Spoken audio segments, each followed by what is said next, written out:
आनंद जी, बहुत बहुत स्वागत है आपका। आनंद जी, 1980s का ये प्ले है, वापस से रिवाइव किया जा रहा है।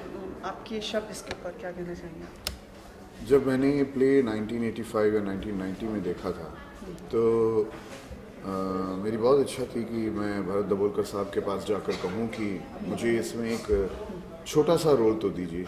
लेकिन उस वक्त इतने दिग्गज लोग इस प्ले में काम कर रहे थे, जैसे आत्माराम भेंडे साहब, विजू खोटे, माधव प्रधान, विहंग नायक और किशोर प्रधान, कीथ स्टीवनसन, ऐसे बड़े बड़े थिएटर के लोग काम कर रहे थे कि मेरे लिए शायद जगह नहीं होती।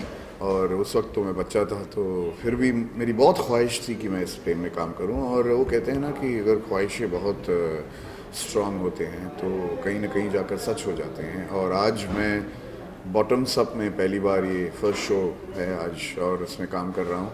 The new edition, the new look. और क्या कहूँ, बस कहीं मेहनत रंग लाई है। मैं समझूंगा कि मुझे भरत दाभोलकर जैसे एक बहुत ही ह्यूमरिस्ट और अश्विन गिडवानी जैसे एक टॉप नॉच जो ऊंचे दर्जे के प्रोड्यूसर हैं, ऐसे लोगों के साथ मुझे काम करना एक मौका मिल रहा है। क्या कैरेक्टर रहेगा आपका इसमें? देखिए, बॉटम्स अप एक रिव्यू है, वो एक प्ले जैसा नहीं है जिसमें हर एक एक्टर एक कैरेक्टर करता है। इसमें मैं 11 कैरेक्टर्स कर रहा हूँ और अलग अलग किरदार हैं इसमें। और इस प्ले का स्ट्रक्चर ही ऐसा है, फॉर्मेट ही ऐसा है कि हर एक्टर अलग अलग किरदार करता है। तो मेरे लिए और भी चैलेंजिंग है, क्योंकि वक्त बहुत कम मिलता है कपड़े बदलने के लिए और फिर अपने आप को उस सुर में ढालना पड़ता है जो नेक्स्ट कैरेक्टर है। तो नर्वस तो हूँ, let's see how I am going to do it. Sir, इस तरह के जो प्ले होते हैं हमने देखा कि आज के टाइम पे अब बंद हो चुके हैं या बहुत ही कम होते हैं, बट ये जो प्ले बहुत ही पुराना रह चुका। और अरशद वारसी हमने देखा है, शाहिद कपूर इवन इसी प्ले से यहाँ तक आए हैं और एक प्लेटफॉर्म मिला, बट अब ये प्लेटफॉर्म बंद हो चुके हैं और इस तरह के कहीं हमें दिखाई नहीं देते। तो कुछ कहना चाहेंगे कि इस तरह के प्ले और स्टार्ट होनी चाहिए और हमें इस पर इस तरह के प्ले शायद इसीलिए नहीं हो रहे हैं क्योंकि किसी ने कोशिश नहीं की होगी। और stand up comedy bottoms up का रिप्लेसमेंट नहीं है, क्योंकि बॉटम्स अप में जो स्किट्स हैं वो इनैक्ट होते हैं।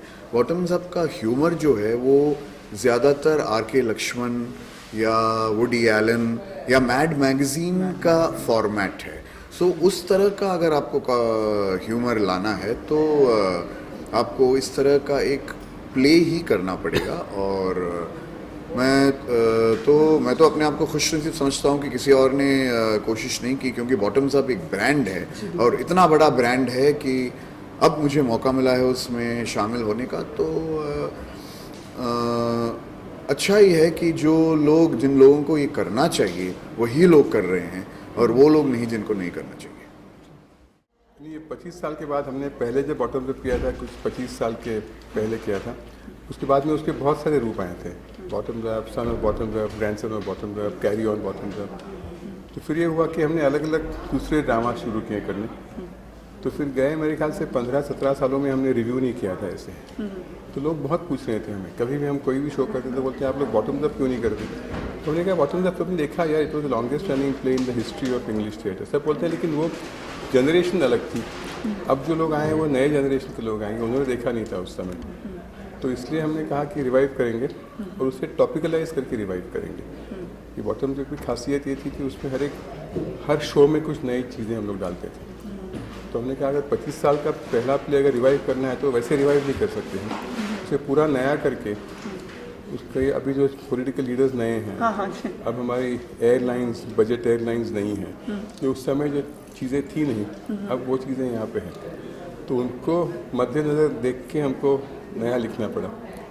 तो इसलिए बहुत मज़ा आया। और सब नई कास्ट है, हमारी पुरानी जो बॉटम्स अप गैंग थी वो कुणाल है। कुणाल हमारे साथ पहले काम करते थे लेकिन बॉटम्स अप में फर्स्ट टाइम काम कर रहे हैं। जब पहली बार बॉटम्स अप हुआ, हम क्वाइट यंग और छोटे थे। हमने स्टेज अपने ऑडिटोरियम में जाकर देखा था, बहुत बार देखा था, और अभी मौका मिल रहा है स्टेज पे बॉटम्स अप करने को, तो बहुत मज़ा आ रहा है। इन दिनों हम जो देख रहे हैं कि जैसे सोशल नेटवर्किंग साइट्स हैं वो खुद एक प्लेटफॉर्म क्रिएट करते हैं, जैसे एआई भी हमने देखा है। आपने देखा तो होगा नेट पे? नहीं, मैंने देखा नहीं। आपने देखा होगा। ये जो चीज़ें जिस तरह से जो चेंजेस आ रहे हैं, इसको आप कैसे मतलब लोगों के सामने इस तरह से सभी चीज़ें अच्छी है कि जितनी कॉमेडी होगी उतनी ज़्यादा उतना ज़्यादा अच्छा है। अलग अलग कॉमेडीज हो तो उनका अलग अलग ऑडियंस होता है हर एक का। तो मतलब ऐसे नहीं कि एक टाइप की कॉमेडी चलती है, कॉमेडी में हर एक अलग अलग प्रकार होते हैं। तो उसमें AIB टाइप कॉमेडी का एक अलग उनका ऑडियंस होता है, बॉटम्स अप का एक अलग ऑडियंस होता है। जो हम लोग नॉर्मल एक इमोशनल कॉमेडी करते हैं, जैसे हमने फनी थिंग कॉल्ड लव किया था, उसका एक अलग ऑडियंस होता है। तो मेरे ख्याल से जितने अलग अलग प्रकार आते जाएंगे उतना अच्छा है, क्योंकि ऑडियंस बढ़ता जाता है। और इतने अपने सीरियस लाइफ में जितनी कॉमेडी होगी ज़्यादा उतना अच्छा है। पर ये जो हमने AIB के थोड़े रशेस जो देखे, don't you think too below the belt ये चीज़ें जा रही लेकिन हैं? वो ऑडियंस के हिसाब से है ना, क्योंकि जो यंग ऑडियंस उनको अगर वो पसंद है तो वो उनको केटर करके वो दे रहे हैं ना। अभी टाटा थिएटर में बैठ के करना ज़रा मुश्किल होगा कि हमारा ऑडियंस अलग है, तो हम थोड़ा उनके हिसाब से करते हैं। वैसे ही सब कुछ ऑडियंस के हिसाब से ही होता है ना, इसलिए बिलो द बेल्ट यानी थोड़ा ऑप्शन है, लेकिन यंग जनरेशन को पसंद है तो क्या फ़र्क पड़ता है। भारत, आपके विचार इस पे? जी, मैं एक ही कह सकता हूँ कि हमने अब तक मैंने 32 प्ले लिखे हैं अभी तक। मैंने एक भी प्ले में कभी भी किसी गाली का या किसी below the belt direct reference का इस्तेमाल नहीं किया। मेरे प्लेज में डबल मीनिंग जोक्स होते हैं, लेकिन वो मेरी पर्सनल बात है कि मैं ऐसा लिखना पसंद नहीं करता हूँ। गालियाँ देना, वो इंग्लिश में हो या हिंदी में हो, या फिर डायरेक्टली बिलो द बेल्ट बातें करना। डबल मीनिंग ठीक है, जिसके 2 मीनिंग रहते हैं वो तो जो लोग दूसरा मीनिंग समझते हैं वो दूसरा मीनिंग पकड़ते हैं, जो समझते नहीं वो पहला मीनिंग पकड़ के चलते हैं। तो मैं खुद ऐसे कभी लिखता नहीं। उसका मतलब ये नहीं कि कोई और लिखे नहीं।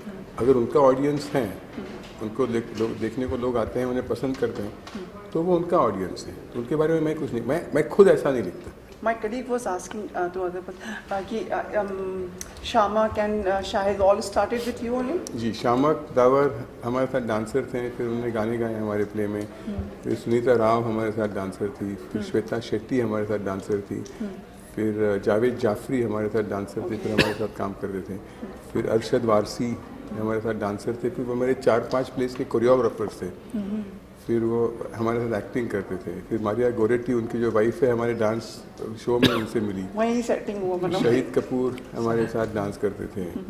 तो बहुत सारे लोग, मतलब बॉटम्स अप के मतलब इतने सालों में बहुत सारे लोग जो अभी सुपरस्टार्स बन गए हैं हमारे साथ काम करते थे। Kunal, words for the play, अब शुरुआत हो रही है, एक नया जन्म हो रहा है?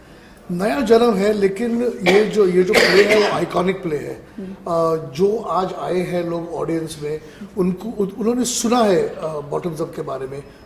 मुझे लगता है ज़्यादा एक्सपेक्टेशन लेकर आए हैं, and we'll hope that we will make them laugh and make them cry laughing at the end of it all. Thank you so much sir, thank you so much.